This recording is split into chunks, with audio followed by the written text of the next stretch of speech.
Hello, everybody. Welcome to our Homecoming and Alumni Week Alumni Networking panel. My name is Molly Glevy. I work in the Alumni Relations office here at Hamline. So pleased to have you join us today, and I'm really excited to have three alums join us to talk about their experience with networking using the Alumni Network and their path since Hamline. A few things to get us started.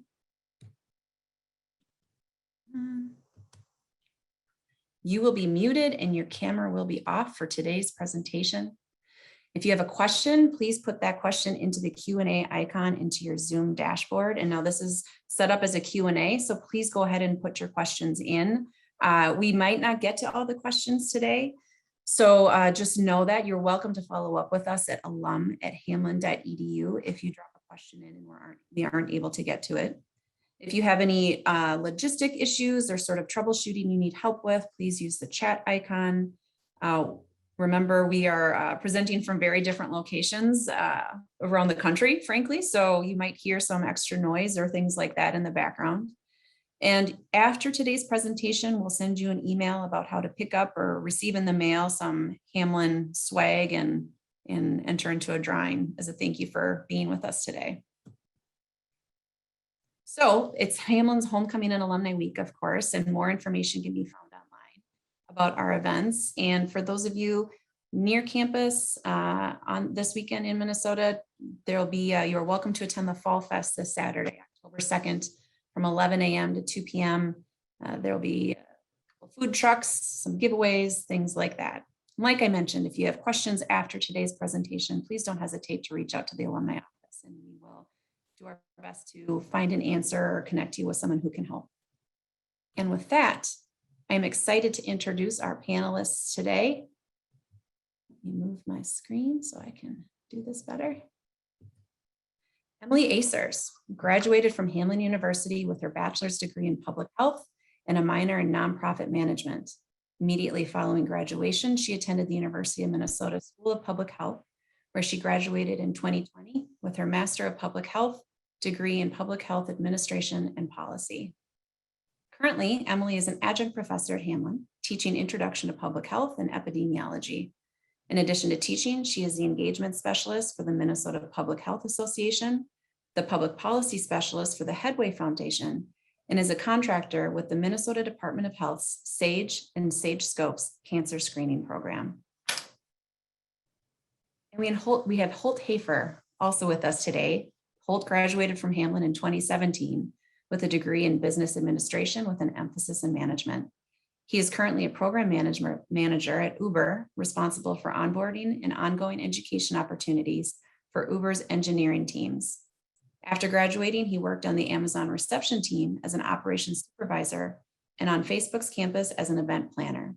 When not at work, all of Holt's time is devoted to finding the best deal in LaCroix and his 1.5-year-old puppy, George. And finally, we have Kyle Knapp, a criminology and criminal justice PhD student at Florida State University. Kyle graduated from Hamline in 2018 with majors in anthropology and criminology and criminal justice with a minor in forensic science. After graduating, he worked as a Hennepin County probation officer, a research associate with the Hamline Center for Justice and Law, and an osteology technician for the Hamline Center of Anthropological Services. Kyle's research interests are in the study of mass violence, violent victimization, and criminological theory. And with that, welcome to our panelists. I'm going to mute myself for one moment here and let you all say hello.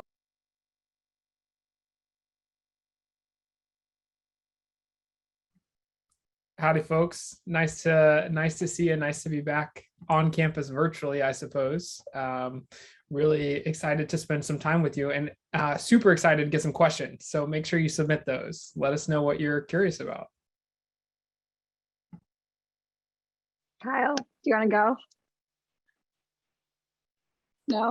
Okay, I'll I'll go. Yeah, sorry. Hi, again, my name is Kyle. I'm excited to be here. Feel free, I can provide my email. Like, I'm happy to have people reach out to me via email. It just might take me like 24 to 48 hours to respond, but if there's anything that you think about later, don't hesitate to reach out. Hi, everyone. I agree with everything, excuse me, Kyle and Holt have said. Feel free to reach out to me as well. And I can't wait for you to see your questions. So to start us off, I wonder if each of you could tell me or tell our group, what do you enjoy most about your current role? What do you find most rewarding? What do you really like? And Emily, do you want to start? I'd be happy to. Yeah. So, as Molly has mentioned, I am an adjunct professor teaching epidemiology and introduction to public health here at Hamline. I love it. I think the most rewarding part of my job is seeing students learn something. It just makes me so happy when like one specific thing just like resonates with them. And yeah, it's awesome. It's awesome to see that connection of what I'm teaching them and what they learn from it. So Holt, how about you?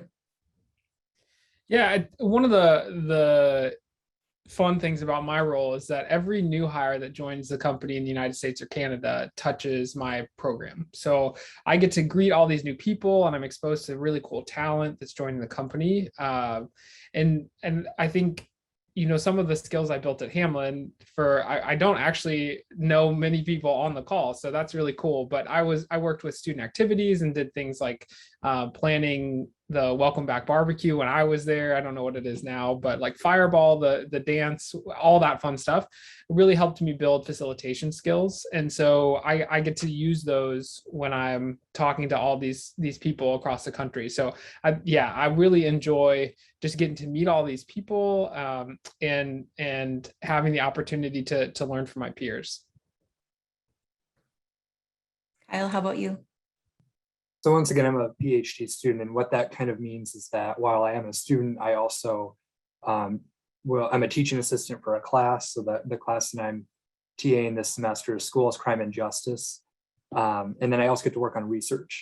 So that's really what I love about my job, is the flexibility to be a student, engage in teaching, work with students, but then also do research. And the nice thing about being a graduate student, in that same vein of like flexibility, I guess, is everyone just expects that you like do what you're going to do, or you're going to get it done. So it doesn't matter if I'm in my office or if I'm at home.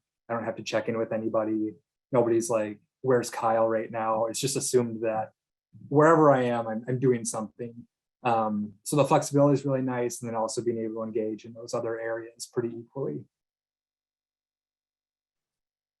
All right, well, let's just jump right into our networking topic. And each of you have different backgrounds and certainly different professions today, but what is one piece of networking advice, however practical and tangible or big picture, you would offer current students or recent alums? Emily, we'll start with you again. great. Yeah. So networking actually got me my teaching job at Hamline. And I think my biggest piece of networking advice for students now is to just not be afraid. Like, it's really scary, I think, to like see somebody in a position of power. And like the thought of, you're like, I'm just a small student. Like I don't have like influence over them. Like, just send that email, just go on LinkedIn, like search some people, reach out to them. Like, don't be afraid to do it. Because the worst thing that can happen is that they'll say no. And like in the grand scheme of life, that's literally not the worst thing that can ever happen to you. So I say just go for it and reach out to people you want to talk to. I think that's funny because it's very similar to what I'd say. I like, don't squander an opportunity, right? Like this panel, we're here to talk about networking, but it is also a networking opportunity. Right. So like Kyle, Emily, myself, we're all open to receiving questions after this panel, but, you know, like use that, say like, do you have peers at this company that I'm interested in joining? Right. So like, I think about my time at Amazon, Facebook, like I've got peers across the industry that I'm more than happy to connect people with. It's just about asking, you know, and I think, Emily, you're so right. When I was a student, I was like, I have to send this email to this person. I don't want to do it. I can't. It's so embarrassing if they say no. And like, it really is not. It takes 10 minutes of your time to really craft a thoughtful message. If someone reaches out to me and I'm like, that's not the right opportunity, like I'm just not interested in connecting, I say that and then we move on, right? It's like, it's really just the only thing that will impact you is if you or negatively impact you, excuse me, is if you don't take that chance, if you don't take that opportunity. Yeah, I think to kind of echo what Holt said too, I feel like most people are actually really excited when they hear from somebody, especially an alum, because you have something in common. But I think anytime I've reached out, I've never had a no, to be honest. I've had like a no, not today, I'm like swamped, but I've never been told flat out like, no, I'm not going to talk to you.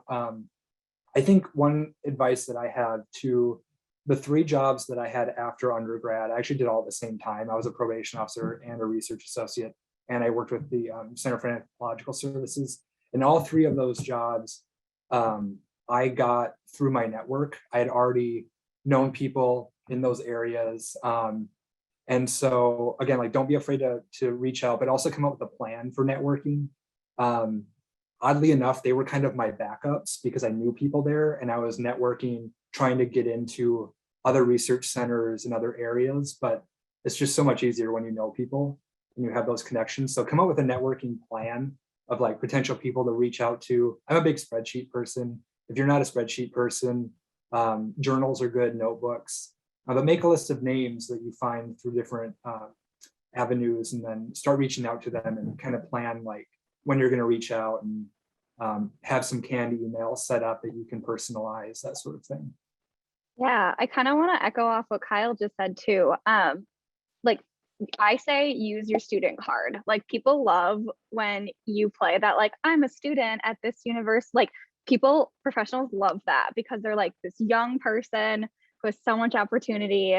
So yeah, like, again, it's really scary. Trust me, it's like the scariest thing ever when you're like, I have to send this email to this really important person, but like, they love that you're a student. Like, they literally love that. So use it. Play your student card. Like, that's another piece of my advice for all of you. Another thing really quick too, that I've actually had several people reach out to me since I've graduated, because they wanted to break into like Hennepin County, in probation typically, or other public safety departments. I've also had students reach out to me about like, how do I navigate the graduate school, like PhD application process, which is like horrendous. It is, you only want to do it once.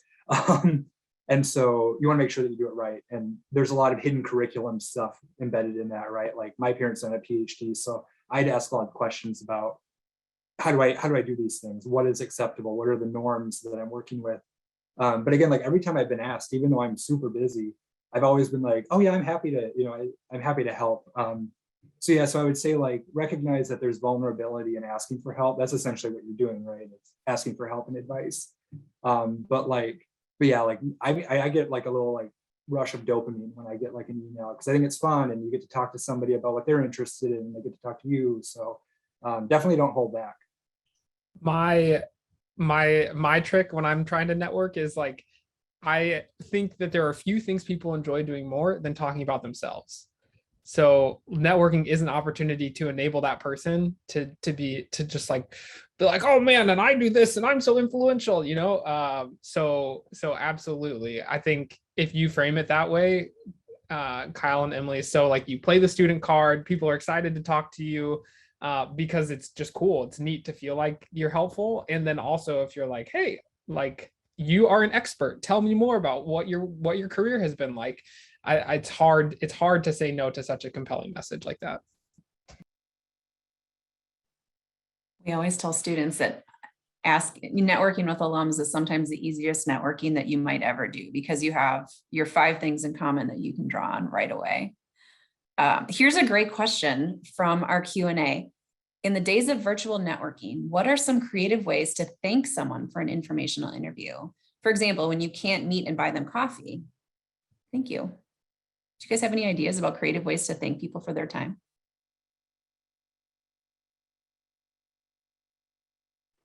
I can start. Or no, Holt, you got it. I've been going first. You go first. I was just gonna say, so in the past, of course I've sent emails like saying recap, thank you.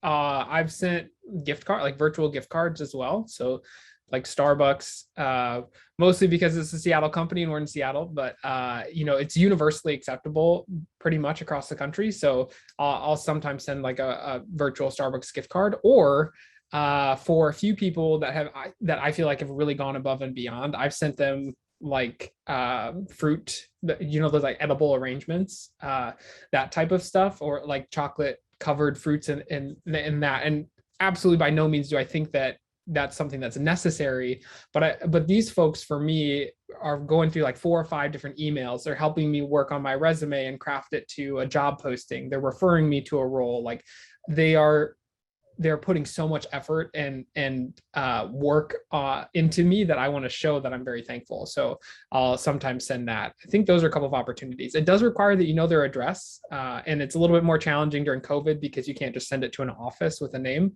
But I think that's, if someone does spend a lot of time on you, it's important to recognize them. So those are a couple of ideas. Yeah, going off that, I see in the Q&A someone said handwritten thank you notes. I am a handwritten thank you note kind of gal. I love writing handwritten thank you notes. However, with that being said, like some people don't like to give their addresses. So I always make sure to reach out, like Holt just said, with a like right after the interview, with like a thank you. This is everything I learned. You were so helpful. Would you be comfortable sharing your address with me? And then from there, like again, I'm huge hand thank you note person. So I'll take the time to write a thank you note saying like, this is one specific thing that you taught me or I learned and I really appreciate it. So I think it's more of the thought that counts for me personally. But yeah, again, COVID has made things kind of weird. So I can understand where handwritten is not always the best, but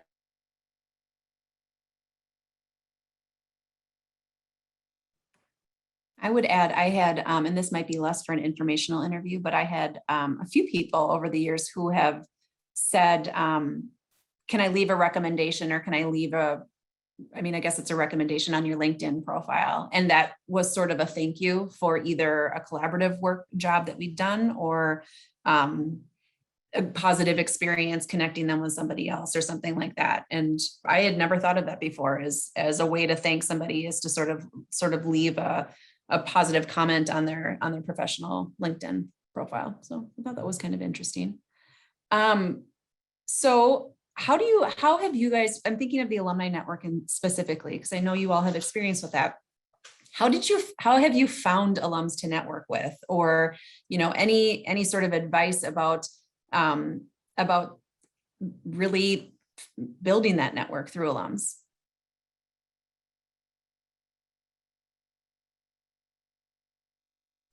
Sorry, I've lost our track of throwing questions around. Emily, you want to start?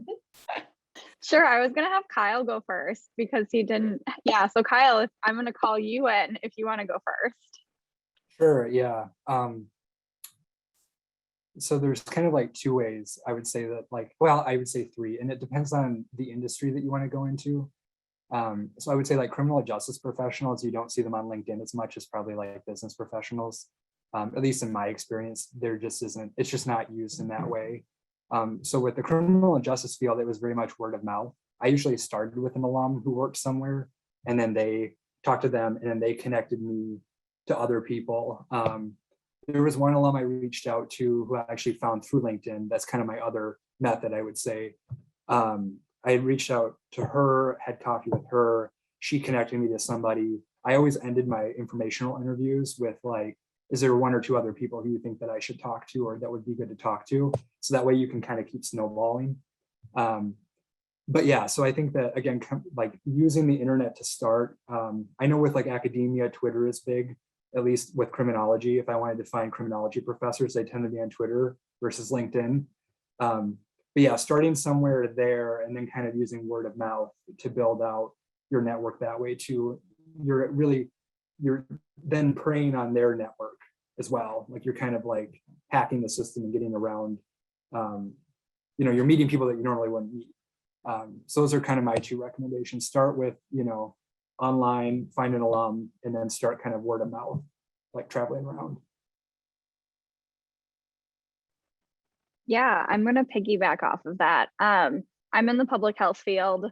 I have learned through Hamline and my time at grad school, like LinkedIn has been my best friend for everything. So I highly recommend LinkedIn for alumni. You can search like Hamline University, which is amazing, because then you can see all of the alumni who went to Hamline. Also, like so a lot of my work in grad school was on concussions. And so I will use LinkedIn to I will literally just search concussion and see who comes up, who is doing that work, how can I connect with them? And then from there, use that to, again, I used to pull the student card all the time.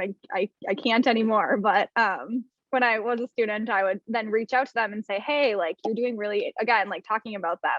You're doing really interesting work. Can I spend 10 minutes to just get to know a little bit more about all of this amazing work you're doing? So yeah, I also want to say that using your professors, right?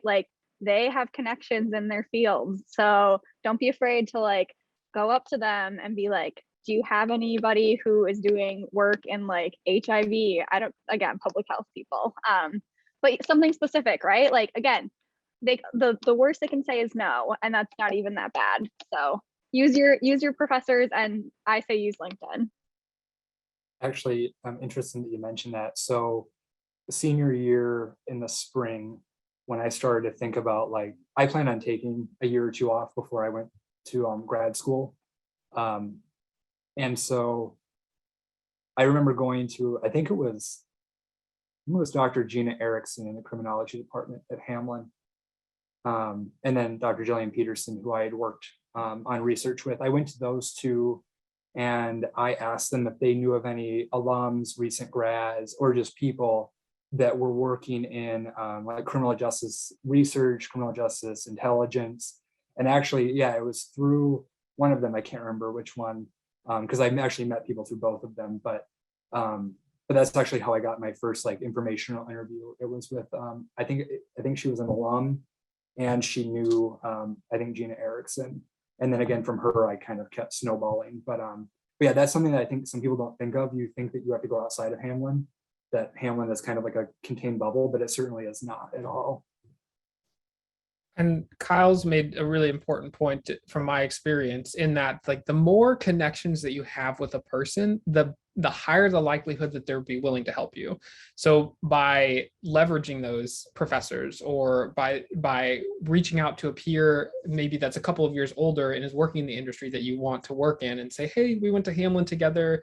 I remember we did this activity. Do you know anyone in this area that you would connect me to so that I can learn more, right? The more opportunities you have to build that commonality, the more likely that person is going to actually schedule an interview. So Emily was saying about LinkedIn, super huge in business.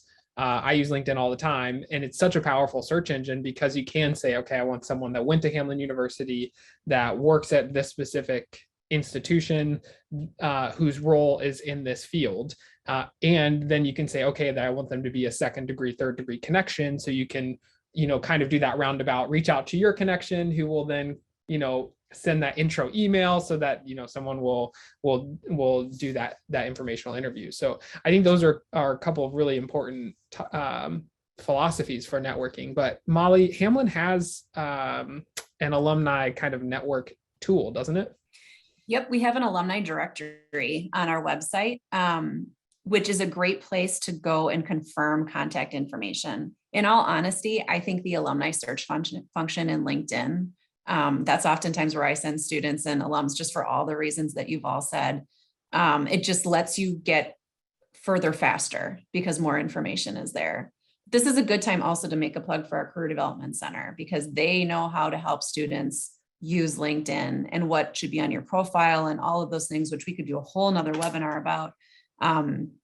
Don't forget to use your Career Development Center staff and resources, and our offices, Alumni Relations and the CDC, work together really closely to try to make some of those connections happen for students too. So yeah, a lot of times I will send folks to LinkedIn if I don't have connections personally. And FYI, we're always happy in the alumni office to hear from students who say, this is my dream job. Is there anybody you know? Is there anybody in the alumni community who has this job? We'll go do our best to try to track people down for you. We certainly will. So we've got a couple questions in the Q&A here. Have any of you networked with someone in a specific field and have it led to an opportunity in a different field? And if so, how often do you think that happens? I'll kind of take this one, a first crack at it. So prior to my current role, I was working in operations, facilities, like event management. My role now is in learning and development, and is more technically focused than my previous roles. Reason being, at Facebook, I was working on the events team, but we also managed amenities on campus. So like haircuts, massage services, nails, like bringing in small businesses to sell to our employees on campus. Like a lot of these really kind of like frou-frou, very not business critical things, but they were meant to add to culture. So there was a position at Uber that was similar in workplace experience. So I started interviewing for that role. Essentially what happened, it was me and another candidate who had Uber experience, and that her having an understanding of the company led her to get that role. But the hiring manager for the position was like, I like you and I'd like to find a role for you in the organization. So instead of going into workplace experience, they offered me a position in learning and development. It turned out to be a really interesting shift in my career, but absolutely. The only reason that I am in this role now and that my career trajectory has kind of changed was because I reached out, made connections in this workplace experience realm. And then the people there were like, hey, you're competent. We think that you can do a good job at our company. And we think that you're a strong ad. So let's find another role for you to fill.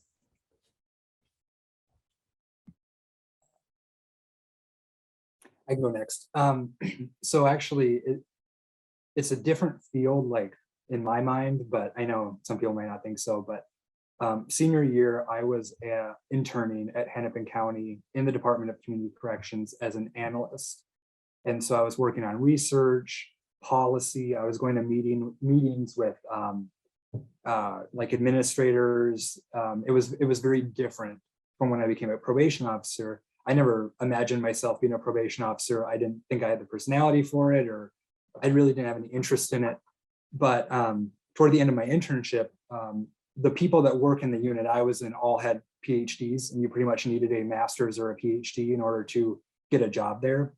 And so when I was talking to my supervisor and saying like, I'd really like to stay, even if I can't stay in this unit, he had said, well, there's a position open in pretrial investigations, so maybe you should like check that out. And oddly enough, there were like 2 or 3 Hamline alums over there. Again, it's like weird, especially in the Twin Cities. Like you run into like Hamline alums in like the weirdest places, or you just more than you would expect since it's like a small school. But anyway, so I kind of moved over into probation, and then I did that for 2 years. I did it part-time with my 2 other jobs for about a year, and then I was hired full-time. And I knew that grad school was the next step, but like I just never, if I would have told myself senior year, like, oh, you're going to be a probation officer for 2 years, like, you'd be like, no, I'm a researcher at heart. Like I work on policy stuff. I don't like do that. So yeah, so just kind of be flexible, because you never know. I mean, I think that's a good thing to consider, right? Is that you might get kind of pulled in different directions. And I kind of say just go with the flow. Like I think if you're too rigid sometimes, then you'll like miss out on opportunities or experiences. I'll go off of what Kyle said, because I feel like I specifically knew I wanted to be in public health. Doing what? I saw at Hamline my senior year, I knew I wanted to go to grad school right away. I knew I wanted to go to grad school so that I could write health policy as a prevention measure for concussions. And so that was the whole reason I went to grad school. And then when I was in grad school, I realized that that was something I wanted to do, but like not like it like kind of switched. Like it was like, okay, we're gonna now like go do this and go do that. And then one day I was asked to teach, and I was like, is this something I want to? I think so, I guess. And so yeah, just kind of like Kyle said, go with the flow. Like you never really know like what opportunity is going to come knocking at your door, and if you just need to be like open to that, open to change, and open to, again, like networking, having your network come to you, because that is what happened with me. So yeah. So I will say with the go ahead. openness too, just to give you an idea. So I went from being very much like working with spreadsheets, I'm working with data, variables. I'm meeting with people that are high up in Hennepin County talking about like jail population. How do we like reduce the jail population, like broader policy things. When I when I got a job as a probation officer, I was going into the jail and interviewing people in these like little interview rooms who had just been charged with crimes. And so very different, right? Like, again, like I always thought of myself as more of like, I'm going to do like data entry and be behind the scenes. And I'm more introverted anyway. So I like never really imagined that I would spend like a year and a half really like doing in custody interviews with people in the Hennepin County Jail. So, and for some reason that didn't deter me. I was like a little nervous at first, but then I learned a lot of interesting things. I talk a lot about my experiences in the classroom too, having actual like involvement in the system and then teaching criminal justice courses. So again, like things that seem kind of weird or like not quite fitting you, like I think there's value in kind of pursuing them. You don't have to love it forever either. But even if it's like a short experience, I think that it can be eye-opening. So thinking about preparing for a conversation, an informational interview, or even, I mean, honestly, even just you're introduced to somebody at an event and you have a moment to take advantage of their expertise. What questions do you have questions sort of at the ready, or did you when you were in this time of your life that you kind of had ready to go that you knew would bring you into a conversation? Did you have questions that you would recommend people not ask? Just really the practical stuff. What would you say? Anybody can go. All right. I say get a Padfolio and or get a like moleskin like notebook. So this doesn't have words on it. Hold on.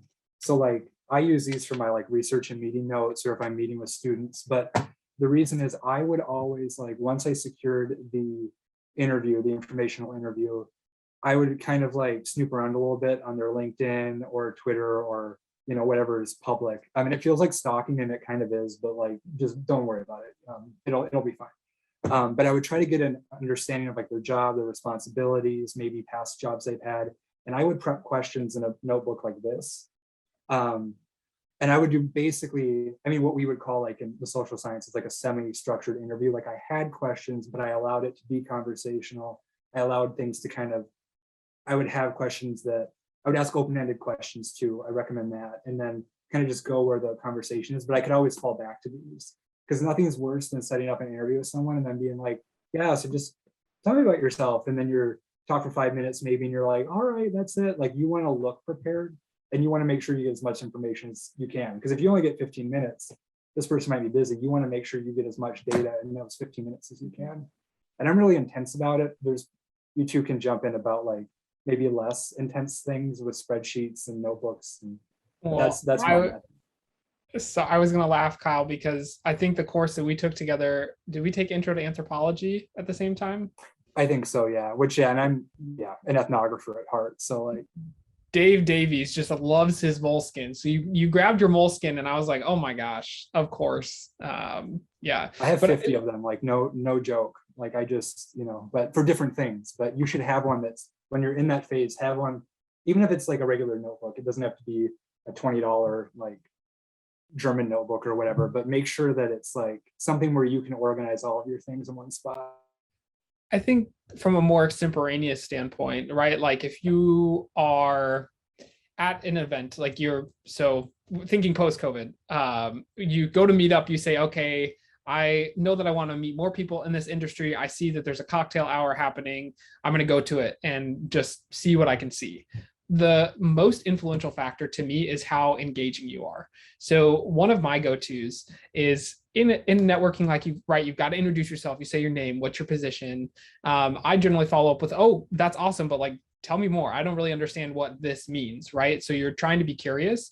And then I always am just like, oh man, that's fascinating, and you want it to be genuine, but you also like by showing this really excited emotion or by being much more engaged in the conversation, I think people are willing to really continue the conversation with you. So I don't have many canned questions beyond like, hey, what do you do? Okay, awesome. Tell me more. Like, what does that mean? And then, right, Kyle was saying you play off on the conversation. So if someone tells you something interesting and exciting, like for me, at the conference I was at, we were talking about how the future of tech looks to be without passwords, right? Like everybody forgets their password. Everybody struggles with remembering all of their credentials because, people say don't use the same password on 2 platforms. And how is anyone going to remember all 275 different passwords that they're supposed to have for these things, right?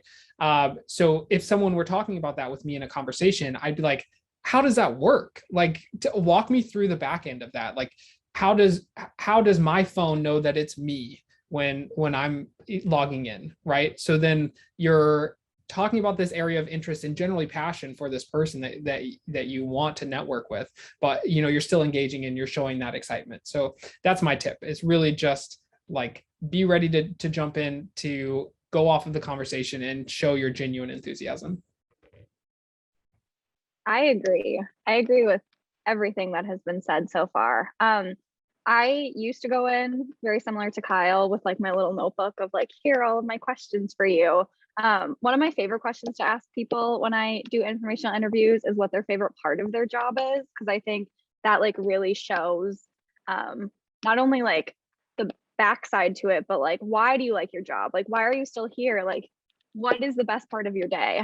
Questions like that, where you're still like getting information about that, but like in a less direct way. I don't know. I feel like it's like less like, there's not like a like as formal, I guess. Like, I feel like I go into informational interviews and I'm like, I want this to be a conversation between us, but I also want to get information out of you, right? Like, I want to know about your job because I want to know if I want to be you someday, but then I also like want to just have a conversation with you. So yeah, I completely agree with everything that has already been said though. Here's another great question. What are your recommendations on the amount of time to ask for someone for an informational interview generally? And does the amount of time change if you're interested in a position on their team or in their company and organization?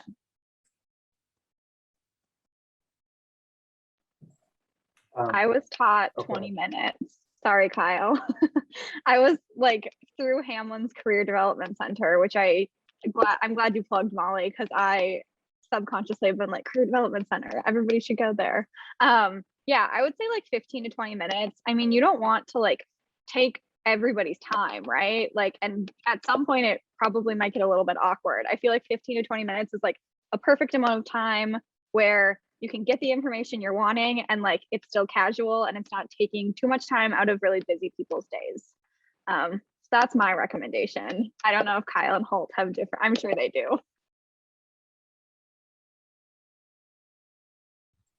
I'm the way that I did it is I kind of let them decide, which is maybe unconventional, but one recommendation I have too is like, if you have something like weird or cool going on in your life, like try to bring that up a little bit, like in the email. So like when I was networking, I was working on a research project that was looking at the psychosocial life histories of mass shooters. So when I was reaching out to people in the forensic and criminal justice fields, I was saying like, hi, my name is, and it's almost like a little elevator speech. So even though like we would schedule 15 minutes, usually they would have questions for me because people in those fields tend to just have like a morbid curiosity about all things kind of like related to violence and crime. So a lot of mine, I went in expecting 15 minutes and I had my questions and it was like boom, boom, boom, but they actually went longer, which is a good sign. As long as you're not doing the majority of the talking and their eyes are glazed over, don't feel like after 20 minutes you have to like, okay, we're done. If it goes for an hour and you have the time, like great, but I kind of let them, again, like I would say like, I would say something kind of open-ended, like I'm happy to meet as long as, for as long as you have, if that's 15 minutes, 20 minutes. But I would say they usually went a little bit longer in my experience. I take a bit of a different approach. For me, I think of it, and it doesn't depend, it's contextual, right? I always like to say a finite set time. So in my networking email, I say, hey, do you have 30 minutes to chat? I normally leave it at 30 minutes. And what that looks like is that I want to spend the first 10 minutes trying to build a personal connection with this person. So say something like, I know this person has children. So I'm going into this conversation knowing that I'm being very strategic. So I will have done research. It's not that like, oh, I'm going to this networking event. So I'll bring up their children. We'll like try to talk about the schools or the neighborhood that they live in. If they give me the neighborhood, I'll be like, oh, have you been to this park? Have you been to this place? Right? Like I am trying to build that goodwill with this person to say, hey, we're connected in this way. And then I'll spend that last 20 minutes really walking through the questions that I have for them, but still, tailoring to that conversation. What I'll usually do if I have more questions at the end of 30 minutes, so we'll say the meeting's supposed to end at 12:30. At 12:25, 12:28, I'll be like, hey, we only have a couple of minutes left. I want to respect your time. Can I follow up via email? And I'll send additional questions that way. What that does is it allows me to have written record so that I can really reflect on their answers. And this person has the opportunity to be very thoughtful when they're answering these questions. It also opens the door to further communication. So if I'm looking for someone to review a resume or refer me to a position, I'm starting that email chain with them answering questions. And then I can follow up and say, hey, could you dive a little bit more into more detail, on this specific point. But I find that by providing this finite time, this person knows, okay, I'm only expected to give 30 minutes of my time. And by respecting that, I'm trying to show that, like I recognize they're busy, but I always want to try and open a door to further communication. A couple more questions from the Q&A. For Emily and Kyle, it was grad school and assumed next step for you. I think you've kind of alluded to this a little bit already, but did you know as an undergrad that grad school was on the horizon? Kyle, do you want to go first? Yeah, I pretty much knew since I was like 13. Sorry, I have a glass door and have a wave reflex though. But yeah, I pretty much knew from when I was 13, originally I wanted to be a forensic anthropologist, and that's why I went to Hamline to work with Sue Meister. So I always knew it was on the horizon. My senior year, when I got wrapped up in studying mass shooters, mass violence, mass murder, those sorts of things, I got really interested in violence prevention. How do you stop things from happening rather than just reacting to them, or implementing things like metal detectors in schools and strict school discipline. So I had a little bit of a like, okay, this area of research is really developing in criminology, so I need to go that route. So even though it was always on the horizon, I did ultimately switch my ultimate, goal of where I was going to grad school or what field it was in, which I took 2 years off between graduation and going into a PhD program. But I knew it was always kind of there. The way that I had a supervisor explain it to me actually at Handwritten County is that he said something about like, imagine that you're in a boat and you see a lighthouse and the goal is the lighthouse. Sometimes you don't go straight toward the lighthouse. Like you might kind of go like back and forth. And so if you kind of resonate with that metaphor, that's very much how I feel like I did it. Like grad school is always out there, but like, there's no rush. Don't feel pressured to like go right into a PhD program. Like I will tell you that they're great and rewarding. And like, I'm going to feel great when I'm done, I'm sure. But like, there are days where like, I am so busy, it's like paralyzing. And I'm not trying to turn anyone off of it, but just know that if you're not ready right after undergrad, if you need a year or two, like take it, or 10 years. Some people wait 10 years before they do a master's or a PhD. But yeah, I'll let you jump in, Emily. Thanks. I'm very opposite of Kyle. I did not know I wanted to go to grad school until December of my senior year at Hamline. And my best friend and I joke because one day I was living with her and I said, I'm never going to go to grad school. And then like a week later, I was like, oh, by the way, I got accepted into grad school. And she was like, what? How did this happen? And I was like, I don't know. It just felt right. So yeah, I really think the reason I felt drawn to go to grad school right out of undergrad was because my senior year had found this passion for concussion prevention that I didn't know I had until then. And I knew like my love for policy as well as my love for concussion prevention were like two things I really wanted to go pursue. And I didn't feel like Hamline didn't give me that opportunity, but I felt grad school was going to give me more of that opportunity to get to where I wanted to be. and again, like I am not there today, which is fine. Because yeah, but I think like Kyle said, I don't think you need to rush it. I think like your time for grad school, if you're looking into it, like you will know when it is your time. And yeah, again, just like literally don't rush it. Don't just do it to like still be in school, because that's a silly reason that some people go to grad school. So that's my advice. One more thing really quick, and I think Emily and I are very similar, but like I could be a student for the rest of my life if I wanted to. Like if money wasn't an issue, if I didn't have to like make money at some point, I would totally just keep getting degrees, probably multiple PhDs. Like it, I don't know. That's something that I really like. But I recognize, school, whether it be undergrad or grad school, like I very much am doing grad school not because, well, I want to be a professor, but like also I'm doing it for me. I'm not doing it for somebody else, or I'm not doing it to get a little bit of a raise at a job. My colleagues in probation, a lot of them had bachelors, because getting a master's in criminal justice or criminal justice administration really would only increase their pay by a couple $1,000s, which they could, and it only speeds up your promotion rate. You actually will top out at the same amount. So yeah, to kind of echo that, like make sure that you're ready. I was burnt out after senior year of undergrad. I did a ton of stuff. I was involved on campus, multiple jobs, internships.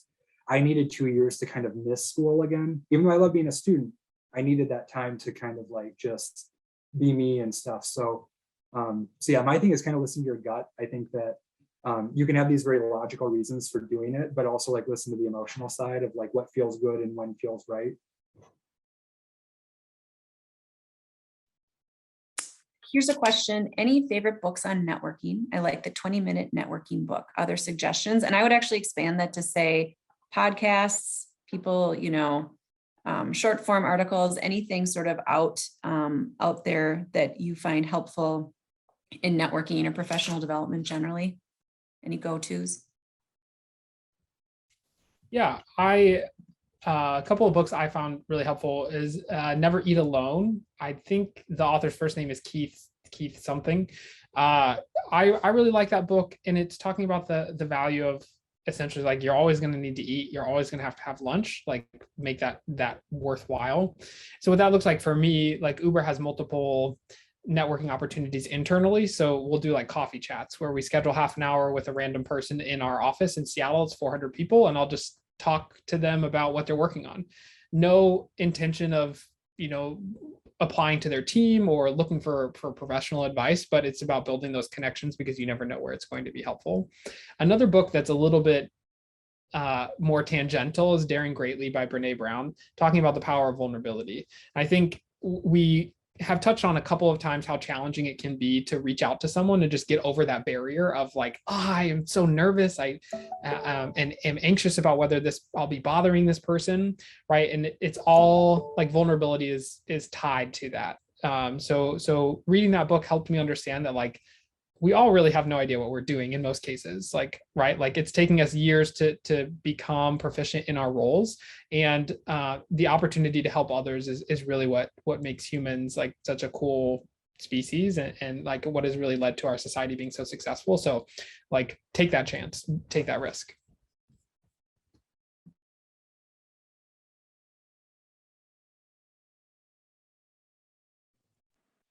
Emily, I can chime in. I don't really have any book suggestions. I most heavily for my networking advice go to my career counselor. I did Hamline a lot. I have one at the University of Minnesota that I still communicate with very frequently.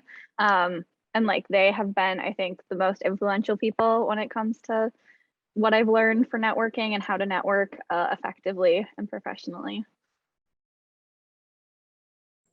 I actually use or at least for like academia, right? It's kind of field specific, I guess, but for academia, criminology, sociology, maybe even anthropology, I haven't looked as much there, but there's like some really good hashtags. I know one is like academic chatter, and then there's a couple that are criminology specific, but I don't remember offhand. But I see people, I look at that hashtag sometimes, and there are students who are undergrads all the way up to professors that will post things on there. And some people are literally like, I'm interested in you know, the intersections between like schools and the criminal justice system. Like, does anyone have any advice? And then like people will kind of like chime in who have PhDs or who work on policy issues with like the school to prison pipeline. So kind of an unconventional one, not necessarily a book. But that's something that I found, at least for my field, that is kind of easy to engage with. And it's easy to kind of like, again, look at what other people have done already, and then almost like a blog in a weird way. I've never actually posted to it. I've just been able to like search the hashtag and like go through it. All right, I'm going to ask you one more question and then we can wrap it up a bit. And I'm actually going to change direction a little bit. So I apologize to the three of you, but I think you can handle it. We're talking a lot about sort of those introductory networking pieces and how to sort of start and really build these skills. And you're all a few years out. Do you have some advice about the ways that you sustain your network and your networking practice, even when you're not relying upon them in an active job search or transition? Do you have any advice for how to keep it going, even once you feel like you maybe don't need it in the immediate? Does that make sense?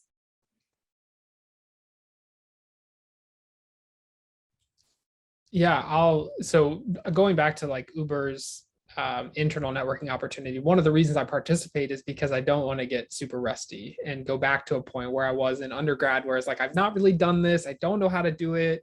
Is it valuable? Because it has proven to me and in my career to be a valuable skill to hone. So I always recommend it wherever you are, take advantage of those. Like mock interview at Hamline is like, while it is not directly networking, it is an opportunity for you to talk about yourself and learn how to do that successfully and succinctly. So I always say, take advantage of those volunteer opportunities. So if your organization after graduation has those like informal coffee chat programs, or if you have the opportunity to start one, do it. Always just reach out, even if it's not for professional gain, just get to know people, because it's really important to keep using those skills so you don't lose them. Yeah, I'm gonna piggyback off of that, because when I was just thinking about this, I had a connection when I was in grad school to this guy who I, like, at the time I had reached out to and was like, I want to connect with you, and he was like, great, right now is not a great time. And I was like, that's totally understandable. But like Holt said, like I made a really good personal connection with him. And so once COVID hit, I had reached out to him again just to be like, I hope everything's going well. Like, I understand that like this is now affecting your business because you can't do what you need to do because of COVID. And I just like it, and it wasn't even like for professional gain, like Holt said, like I literally was just like, we have now built a connection and I want to make sure that like you are doing okay. So yeah, just like checking in, and yeah, again, everything Holt said. One way that I kind of like maintain, I guess, the networking skills or connections to people, I'm in Florida right now, and I don't actually know a ton of people in Florida because I moved here during the middle of the pandemic. So my network is really all in Minnesota. I did go back to Minnesota in June, and I got lunch with a few people who I'm closer with. They're not just like I've sent them an email once, like I'm closer to them, but I got like, it was like 3 days of just like lunch, dinner, coffee, just to kind of like maintain, because I think it is hard sometimes that, you worry maybe people will forget you or become less like familiar, or you never know too, like there might be a day where I want to go back to Minnesota. And so I'll call upon one of those people for some help. So that's one way that I've done it. I have one former supervisor who I'm trying to get to like guest lecture in the class that I'm TAing. That's kind of, I guess, more of a creative way of like keeping someone connected. Yeah, I guess that's kind of it. I think that even shooting an email once in a while is good. I have a former supervisor who I still email probably about once a month, and or like I'll send him like an article I saw that like made me mad or something, and just to see like, what his thoughts are. But yeah, that's kind of the little things I do. Like to me, it's almost like maintaining a friendship, but like not, like that, like unprofessional, if that makes sense. It looks a little different, but.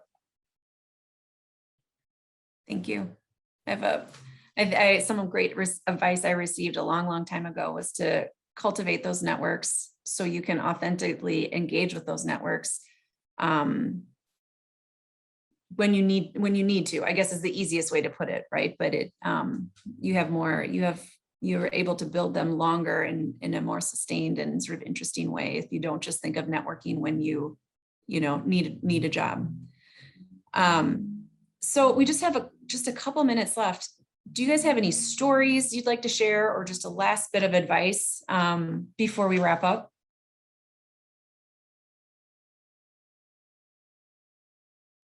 I think it bears repeating. Take the chance, take the shot. The worst that someone can say is no, and as hard as that can feel for some of us, if you're introverted and are very Midwestern and worried about being an inconvenience, no is not bad at all. I want to go off of that. Yeah, don't be afraid to take off. Again, like, no is not horrible, right?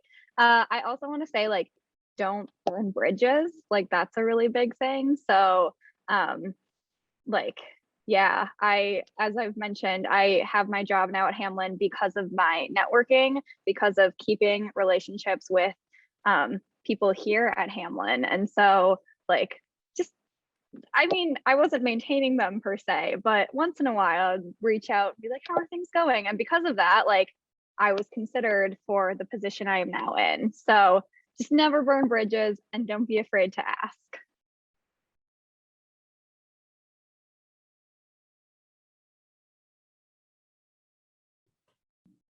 Kyle, any words of encouragement or stories from you? Don't have any good stories. They're all pretty typical. I guess one thing is to, I'm just going to reiterate the, like, don't be afraid to reach out. And I know it's really hard because I would be the kind of person who would, like, okay, I really think this person's cool and I like their job. But I'd maybe draft the email, but then I'd wait 2 days to send it. Like, I'd kind of procrastinate. I think now that I'm older too, that kind of helps. And I've done a job where I've had to be, like, far more blunt than, like, the average person has to be in their job when I was a probation officer. So I'm, like, a little less, like, scared of people now, I think. But yeah, just recognize that it is a vulnerability, but, like, good things will come of it. And if you do have, like, one bad experience for whatever reason, like, just know it's, like, that's a reflection of that person, unless you're, like, sending them professional emails, but, like, it's a reflection of that person. Like, don't be afraid to reach out to others. But yeah, one last thing, just to give you an example too, I've been out of undergrad for about 1.5 years, and there was a student who had recently graduated who was about 1 year younger than me, but she and I were friends in undergrad, and we'd worked on a couple projects as students. And so she reached out to me and was just asking about, like, she was like, yeah, I'm looking for a job in, like, forensic science. And I was like, well, forensic science is really competitive right now. I kind of had that insider knowledge, I guess, in Minnesota at least. But then I had said, there's an opening in my unit in probation if you want to interview for that. I know it's not really, like, your thing, but I'm like, I'll tell the supervisors that I'd be stupid not to hire you. And I basically went into my supervisor's office after she was like, yeah, I'll interview. And I was like, you'd be stupid not to hire her. That's all I have to say. And I walked out, and they hired her, like, a week later. Again, I don't beat around the bush. So I was like, here's how I feel about it. And she's always been very, like, grateful of that. And then now she's doing that for other people. So it's kind of, again, that's the, I think, beauty of it, that networking isn't just, like, a one directional relationship. I think she's going to work at the BCA now. So, like, once I get my PhD, if I want to be an analyst at the BCA, like, I might go back to her, right? It's not that I helped her. It's going to be, she might one day help me, like, who knows? So, so think of it in that way too. Yeah, that's great advice. It's not a transaction. It's a relationship. Everybody has something to offer. So Holt had to jump out for a 12:30 meeting. So thanks to him, and Emily, thanks to you and Kyle. Thanks both of you so much for your time today and your energy and your expertise. I really appreciate it. Thanks to everybody who joined us. And like we've said, if you have questions after, it would be a great excuse to practice that skill and encouragement that you've heard, to just reach out and let us help you. So thanks everybody, and have a great rest of your day.